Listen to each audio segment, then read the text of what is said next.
بسم اللہ الرحمن الرحیم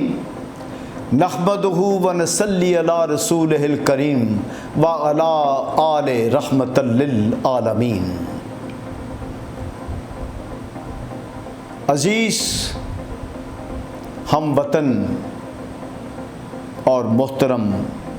لوگوں، اہل وطن، آج ہم نظریہ پاکستان میڈیا ہاؤس سے نظریہ پاکستان موومنٹ اور نظریہ پاکستان کونسل آف لائرز کے پلیٹ فارم سے آپ کی زبان بن کر، 24 کروڑ لوگوں کی زبان بن کر اس قوم کے چہرے پر اترے ہوئے سوالات کی ترجمانی کرنے کے لیے، اس قوم کی زبان سے نکلے ہوئے الفاظ کو آگے تک پہنچانے کے لیے اپنے دیش کی معزز محترم اعلیٰ اور اعلیٰ ترین عدلیہ کے ججوں سے 4 سوال کرتے ہیں۔ قوم کا پہلا سوال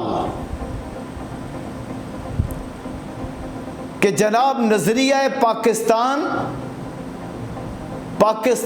کی اصل اساس اور بنیاد ہے۔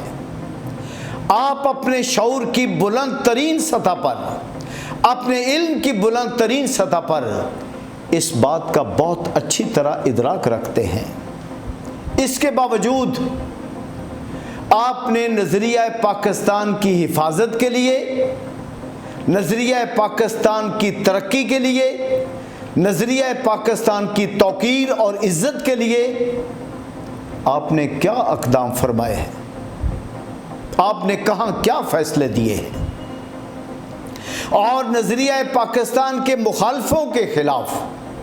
کس جگہ پر آپ نے کس مخالف کے خلاف سوو موٹو ایکشن لے کر اس کو کیفر کردار تک پہنچایا ہے، تاکہ جس نظریے پر پاکستان کی بنیادیں قائم ہیں،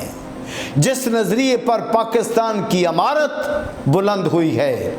اس نظریے کی حفاظت کر کے اس پاکستان کو بابا قوم قائد اعظم محمد علی جناح کا پاکستان بنا دیا جائے۔ قوم کا دوسرا سوال، عدالت عالیہ میں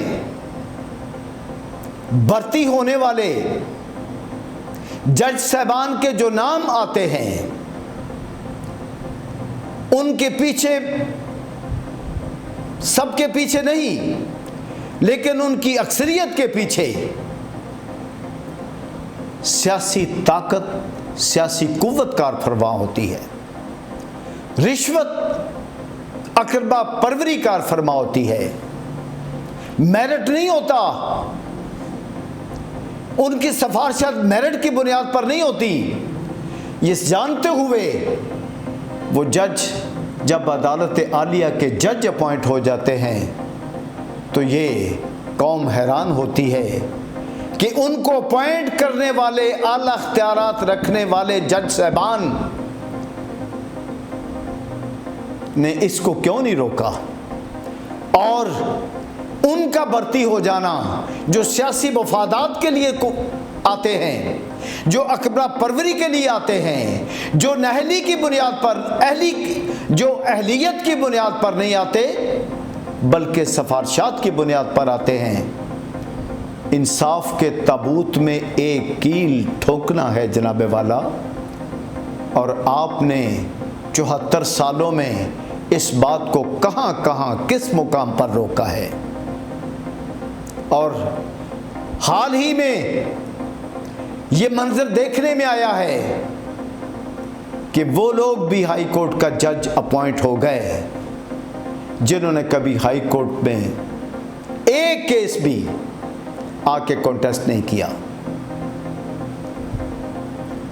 اور حال ہی میں قوم نے دیکھا ہے، اور حال ہی میں یہ منظر قوم نے دیکھا ہے کہ